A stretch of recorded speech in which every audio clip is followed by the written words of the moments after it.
తెలంగాణ ఆర్థిక శాఖ కొన్ని ఫైల్స్ ని తిప్పి పంపడం చర్చనీయాంశంగా మారిందా?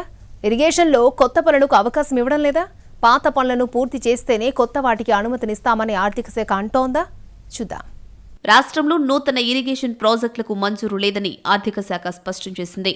ఇప్పటికే రాష్ట్రంలో పెండింగ్లో ఉన్న కొనసాగుతున్న ప్రాజెక్టులను మొదట పూర్తి చేయాలని సూచించింది. ఇందుకు అనుగుణంగా కొంతకాలంగా ఆర్థిక శాఖ ఏ కొత్త ప్రాజెక్టుకు అనుమతులు ఇవ్వడం లేదు.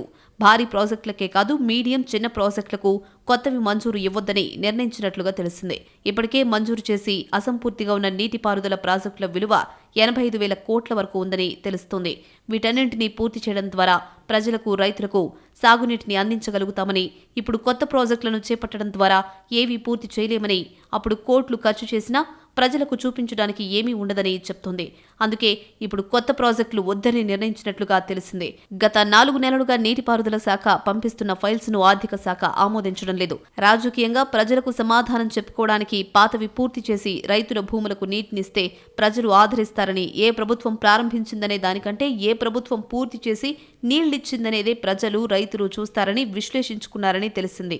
కాంగ్రెస్ ప్రభుత్వానికి మరో 2 సంవత్సరాల సమయమే ఉంది. చివరి 6 నెలలు రాజకీయం వేడెక్కి పూర్తిగా ఆరోపణలు, ప్రత్యారోపణలకే సరిపోతుందని, అప్పుడు అభివృద్ధి పనులను ప్రజల్లోకి తీసుకువెళ్లలేమని అంచనా వేసినట్లుగా తెలిసిందే. ఈ నేపథ్యంలో 2 ఏళ్లలో 85,000 కోట్లు ప్రభుత్వ నిధులను కేటాయించడం కూడా కష్టమని, రుణాలు తీసుకోవాల్సిందేనని చెప్తున్నారు. కొంత రాష్ట్ర ప్రభుత్వ నిధులు, మరికొంత రుణాల ద్వారా ప్రతి ఏడు 40,000 కోట్ల వరకు నిధులను వెచ్చిస్తే ఇప్పటికే ప్రారంభమైన ప్రాజెక్టులు పూర్తవుతాయని అంచనా వేస్తున్నారు. ప్రాజెక్టుల ఫలాలు ప్రజలకందితే ఎన్నికల్లో ప్రచారం చేసుకుని రాజకీయంగా గెలుపు అవకాశాలను మరింత మెరుగుపరుస్తుందని చెప్తున్నారు.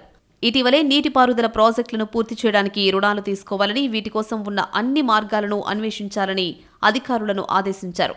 ఈ నేపథ్యంలో అధికారులు, బ్యాంకర్లు రుణాలు ఇచ్చే వారి కోసం అన్వేషణ చేస్తున్నట్లుగా సమాచారం.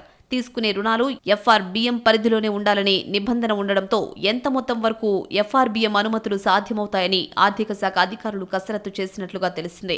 అసంపూర్తి ప్రాజెక్టులు, ప్రధానంగా R&R భూసేకరణలు ప్రధాన కారణంగా ఉన్నాయి. దీంతో అవసరమైన భూసేకరణ నిధులను ఇప్పటికే విడుదల చేసింది. భూసేకరణ పనులు వేగం పుంజుకున్నాయి. దీంతో ప్రాజెక్టులు పూర్తి చేయడానికి అధికారులు ముందుకు కదులుతున్నారు. గతంలో ప్రాజెక్టు పనులు మోటార్లు, డ్యాంలు, బ్యారేజీల మీదనే దృష్టి పెట్టారు. కానీ కాలువలు, డిస్ట్రిబ్యూటరీలు, రిహబిటేషన్లపై పూర్తి స్థాయిలో దృష్టి పెట్టకపోవడంతో సమస్యలు ఎదురయ్యాయని, కానీ R&R భూసేకరణలకు నిధులివ్వడంతో ప్రాజెక్టులు వేగంగా పూర్తవుతాయని అధికారులు చెబుతున్నారు.